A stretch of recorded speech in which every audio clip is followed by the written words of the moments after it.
So, okay, ayun, for today's video, yun lang, magluluto lang tayo ngayon ng apretadang manok kasi yun yung pinaka-affordable ulam na pwede nating tirahin ngayon. Okay, let's go. Nakabili tayo ng manok that is worth 140 pesos. Tapos yun, ito na yung bida-bidang sibuyas, gagayatin na natin siya. Yan, mag-get lang tayo ng sibuyas.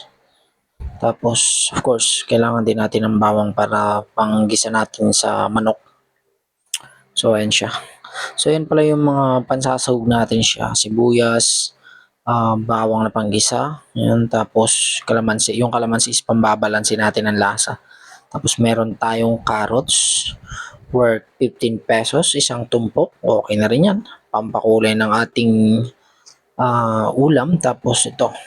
Si potato, Mr. Patatas, worth 20 pesos, dalawang piraso. Medyo mahal talaga siya. So, nabili ko lang to sa tumpukan. Tapos, yan. Tapos, yung dalawang pirasong bell pepper na nagkakalaga ng 15 pesos din. Mura siya pag nakaka-timing ka ng mga tumpukan. Kasi kung bibilin mo siya ng per kilo, medyo mahal talaga siya. Tapos, yung ating pambalanse ng lasa na kalamansi. Gayat lang tayo ng kahit na 4 na piraso para hindi naman siya mangasim. Tapos, yung poging tagaluto, yan, nagpipiga ng kalamansi. Yan, all goods na prepare na natin lahat yung ating kailangan sa pagluluto. Magluluto na tayo ngayon. So, maggigisa na tayo ng sibuyas, bawang. Painit muna tayo ng kawali.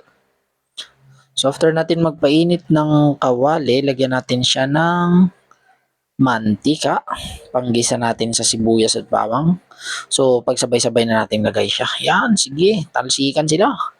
Mag-iwas talsik. Yan, sangkutsain lang natin siya hanggang lumabas yung aroma.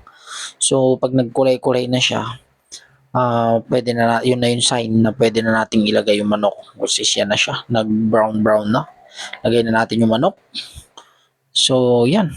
Sasangkutsahin lang natin siya para mas masarap. Lagyan na rin natin ng paminta. 2 pisong paminta. Tapos, patis, pampabango ng ating ginigisa. Tapos, lagay natin yung laurel. Takpan natin hanggang lumambot. Videohan yung apoy. Yan. Tapos yung ating mga pangsahog, ready to put na. So, check natin ulit. Oh, yan. Okay na siya. Medyo nagtubig na lang siya. Hindi pa natin nilalagyan ng tubig pero nagtubig na. Tapos, ang isasahog natin dito is Del Monte Original Style para sa ating manok. Tapos yan, okay na. Lagay na natin yung carrots tapos patatas. Tapos yun, tatakpan lang natin siya ulit. So, ayan na. Tapos yan, siyempre video-video muna. Ikot-ikot sa mga sombrero. Pili lang kayo kung anong gusto nyo. Tapos yan, malambot na siya. Ilalagay na natin yung tomato sauce. So, ito na yung sign na malapit na maluto ang ating ulam. Tapos, siyempre, haluin lang natin. Instant halo. Yan, kita nyo yan guys. Tapos, lalagyan natin siya ng asukal, pambalanse ng lasa. So, yung iba, hindi ginagamit minsan to, pero mas masarap siya pag may asukal siya. Nababalanse kasi yung lasa. Tapos yan, almost done na. Ilagay na natin yung red and green bell pepper, pampakulay at pampabango na din. Takpan natin siya. Ayan, sipin mo, ang bilis niya. Luto na. Okay, for the plating, yan na siya, yung ating apretadang manok na mayroong sili sa ibabaw.